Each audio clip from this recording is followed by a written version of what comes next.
ট্রেনের নজরদারি ক্যামেরায় ধরা পড়া এক মর্মান্তিক ঘটনায় দেখা যায় যে ২৩ বছর বয়সী ইউক্রেনীয় শরণার্থী ইরিনা জারুৎস্কাকে নর্থ ক্যারোলিনার একটি ট্রেনে নৃশংসভাবে হত্যা করা হয়েছে। ঘটনাটি ২২ অগস্ট রাত ১০টার কিছুক্ষণ আগে ঘটে। যুদ্ধবিধ্বস্ত ইউক্রেন থেকে আমেরিকায় নিরাপদ জীবনের সন্ধানে আসা জারুৎস্কা লিনাক্স ব্লু লাইন ট্রেনে জানালার পাশে বসে তার ফোনে ব্যস্ত ছিলেন যখন হঠাৎ করে পিছন থেকে ৩৪ বছর বয়সী ডেকার্লোস ব্রাউন জুনিয়র তাকে আক্রমণ করে।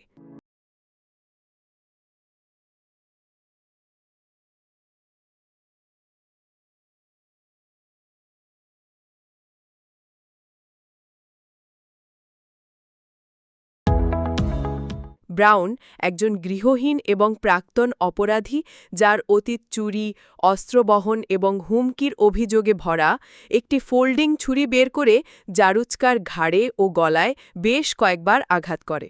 মুহূর্তের মধ্যেই ইরিনা নিথর হয়ে পড়ে যান। ৬ মিনিট পর পুলিশ ঘটনাস্থলে পৌঁছালেও তাকে বাঁচানো সম্ভব হয়নি। হামলার পর ব্রাউন শান্তভাবে ট্রেনের অন্য প্রান্তে চলে যায়। তার জ্যাকেট খুলে ফেলে এবং দরজার পাশে এমনভাবে দাঁড়িয়ে থাকে যেন কিছুই ঘটেনি। তার হাত থেকে রক্ত ঝরছিল। পরে পুলিশ প্ল্যাটফর্মের কাছে তার ফেলে যাওয়া ছুরিটি উদ্ধার করে। পুলিশ হামলার কোনো স্পষ্ট উদ্দেশ্য জানাতে পারেনি এবং ব্রাউনকে মানসিক ভারসাম্যহীন বলে মনে করছে। এই মর্মান্তিক ঘটনাটি গণপরিবহনে নিরাপত্তা এবং আশ্রয় প্রার্থীদের ঝুঁকির বিষয়টি নিয়ে উদ্বেগ তৈরি করেছে।